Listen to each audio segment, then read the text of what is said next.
El programa el començarem, però, parlant de turisme responsable. El turisme responsable podríem dir que és un nou concepte a l'hora de viatjar, a l'hora d'anar a fer turisme, i ho farem amb els responsables d'una nova agència de viatges, es diu Nadiu Viatges. Els seus fundadors són dues persones a qui ja coneixem, crec que sobradament. Ell és en Frank Famades. Frank, molt bon dia. Bon dia, Anna. I en Jaume Ventura, molt bon dia. Bon dia.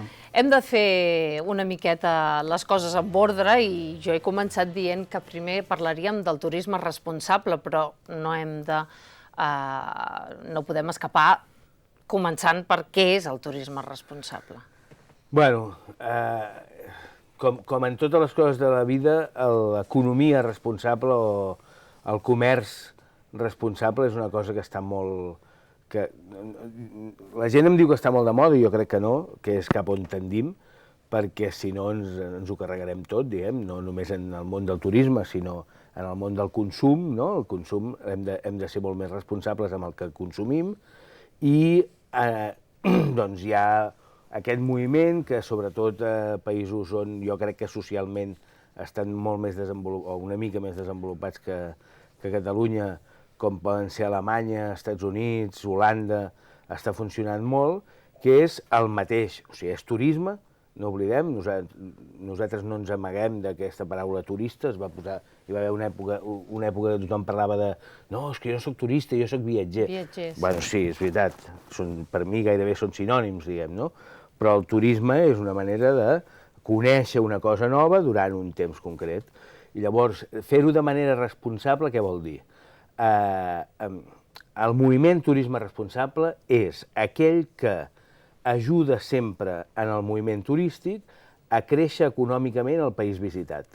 O sigui, que per autoexigència pròpia de l'empresa que es fa dir turisme responsable, o sigui, en aquest cas Nadiu Viatges, nosaltres sempre, tothom que viatgi amb nosaltres, anirà en un hotel propietat local, Amb treballadors nadius? Sempre que puguem, amb unes condicions laborals dignes, amb restaurants, amb tot el que envolta els establiments turístics, diguem, però perquè ajudin al desenvolupament del país. I crec que des d'aquí, des de l'entorn de Barcelona, ho hem de tenir encara més clar, diguem, no? Sabent que si Barcelona és una ciutat que econòmicament no està malament, és gràcies al turisme. I és gràcies a tots aquells que venen a Barcelona i es deixen diners a Barcelona. Doncs per què nosaltres, quan ens n'anem a Mèxic, a qualsevol lloc del món, no fem el mateix i deixem els diners que portem a sobre, si podem escollir entre una cadena internacional o un restaurant familiar, que no sempre, per altra banda, i aquesta serà una discussió que tindrem sempre, que no sempre és de menys qualitat, ni molt menys, amb el Jaume... Clar, però té potser menys màrqueting, té menys... La diferència és que si tu vas a un hotel internacional, la noia que estarà darrere la recepció anirà vestida igual a Nova York que a Kuala Lumpur, diguem, no? I en canvi podràs conèixer coses noves i diferents en cada un dels països que visites. Primer, hi ha un compromís social i econòmic, aquest és un, però, per altra banda, en el món del turisme coincideix... Jo sempre faig el paral·lelisme amb el menjar, diguem, no? Si tu menges ecològic o menges de proximitat, menges ajudant el pagès del costat, però a més menges millor, perquè té més qualitat. I de temporada, etcètera, etcètera. Doncs el turisme responsable una miqueta busquem això, l'equilibri entre el desenvolupament econòmic del país visitat, que moltes vegades són països del tercer món, moltes vegades, no sempre, països del tercer món i tal, però a més l'augment de la qualitat del viatge, perquè és més fàcil que el recepcionista d'un hotel, que igual és el fill de l'amo o no sé què, t'atengui d'una manera diferent que aquell empleat que estan allà amb unes condicions laborals molt diferents. Això implica, però, suposo, molta més feina per part vostra. Perquè el més fàcil, a l'hora de fer una ruta, és anar als grans... Hilton, Sheraton... Clar, les grans cadenes. Bueno, Hiltons, tu ara has picat molt amunt, Jaume. O Rafael's Hoteles, igual. En aquest cas podria entrar dintre del turisme responsable. Això és bastant...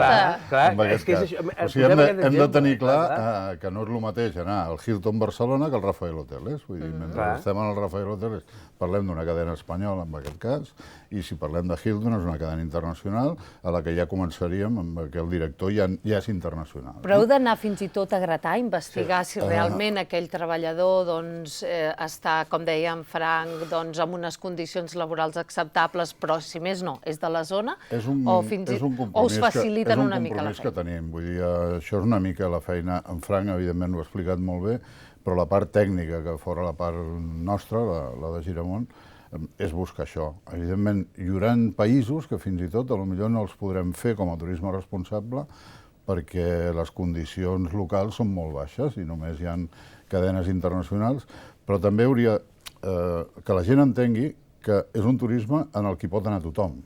I no estem parlant del Peking Express, vull dir que en vau parlar la setmana passada. Sí, que la gent no es pensi que estem parlant exclusivament de viatges de motxilla. Exacte, vull dir, estem parlant de que qualsevol viatger hi pot anar-hi, sempre i quan tingui unes mínimes inquietuds i estigui disposat que alguna vegada hi hagi un escarbatet més dels que podria haver en un altre lloc. En un altre hotel potser n'hi ha 20 d'escarbats, aquí en veurem un. Però es tracta de burxar una mica més i de vegades curiosament, són una mica més cars, segons quins hotels, perquè els costos de segons quina gent, si és un hotel petitet i tal, de vegades és més car. No estic dient de vegades, no, però vull dir que tampoc es pensi la gent que aquest tipus de viatge serà molt més barat que un viatge fet en grans cadenes. No, estem parlant d'un viatge molt més adient a la personalitat del país. Vull dir, no anem ni per preu ni per excloure viatgers. Vull dir, es tracta de fer un viatge el millor de preu que es pugui, amb unes condicions responsable. La paraula, de vegades, s'ha d'entendre bé, perquè jo la primera vegada em vaig equivocar i vaig dir fem viatges responsables, no? I un client em va dir, escolta'm, què vol dir, que els altres no són responsables, que són uns irresponsables els altres viatges? Dic, no. Llavors ho vaig explicar, llavors ha de quedar clar i el Frank ho ha explicat magníficament. Deixa'm posar només 2 exemples que defineixen un dels nostres primers viatges que hem preparat. Ràpid, que ens quedarem. Mira, quantes preguntes tinc? És a l'Índia. A l'Índia què passa? Aquest és un dels que oferteu. Sí. A l'Índia, per què a l'Índia?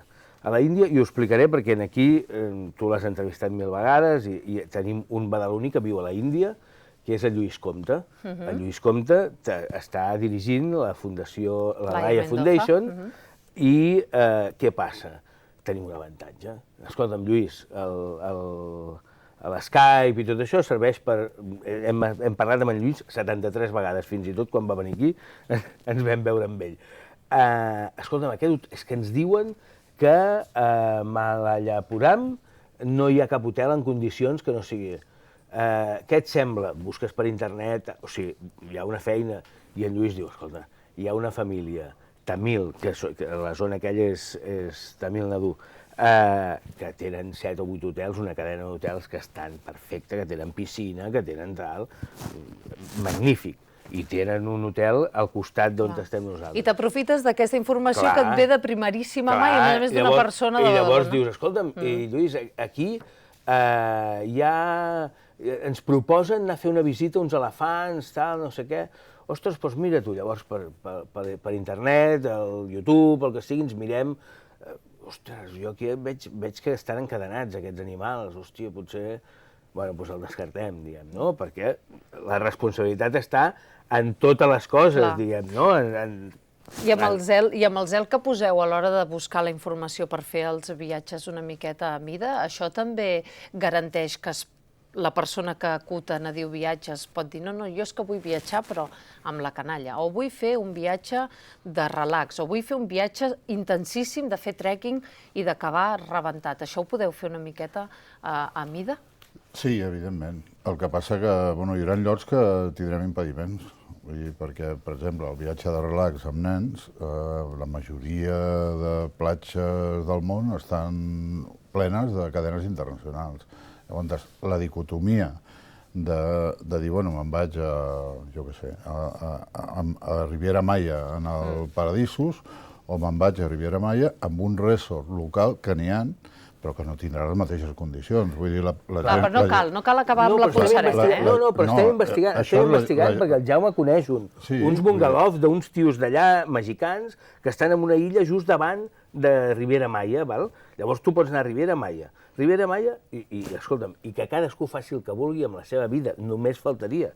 Em sembla perfecte. Tu vols anar una setmana a Ribera, el que passa que has de ser conscient que allà li estàs donant tots els diners al senyor Barceló, al senyor qui sigui, i que venen a Palma de Mallorca, diguem, saps? I allà els mexicans no es queden...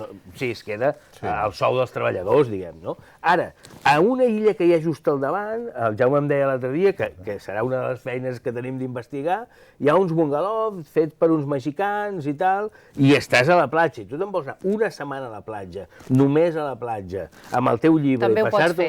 També, el que passa que haurem de buscar en unes condicions on hi hagi un compromís social a darrere d'això, diguem. Ara només em falta, hem estat parlant d'aquesta tendència, que és, com deia en Frank en començar aquesta entrevista, una tendència que és transversal, que ens afecta des de la preocupació de què et poses a la boca fins a què et dediques quan estàs durant les vacances. Però només ens falta una única pregunta, i és què hem de fer si volem posar-nos en contacte amb vosaltres i mirar de lligar un viatge a la mida perfecta del client i alhora respectuós amb el...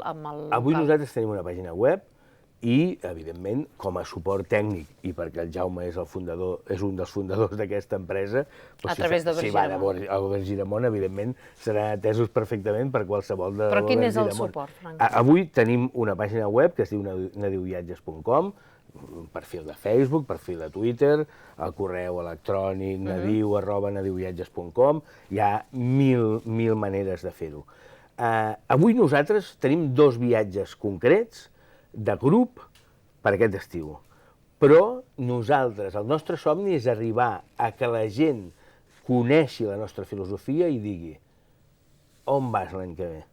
Què m'ofereixes? Nosaltres hem descartat un viatge al Perú, que tinc unes ganes de fer-lo, boig, però quan vam fer números amb el Jaume vam dir no pot ser aquest preu, perquè els bitllets d'avió pel mes d'agost estaven caríssims i tal, i també això és turisme responsable. Això també és turisme responsable.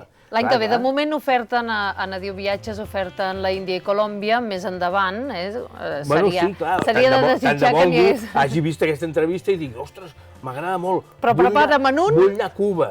Bueno, doncs ja buscarem. Doncs anem-hi. Ara també serà més fàcil. Sí, home, sí. Frank i Jaume, moltíssimes gràcies, que vagi molt bé i que s'us giri. Espero moltíssima feina de cara a aquest estiu, cosa que no desitjo a gairebé ningú, però a vosaltres sí. Moltíssimes gràcies. Gràcies a tu.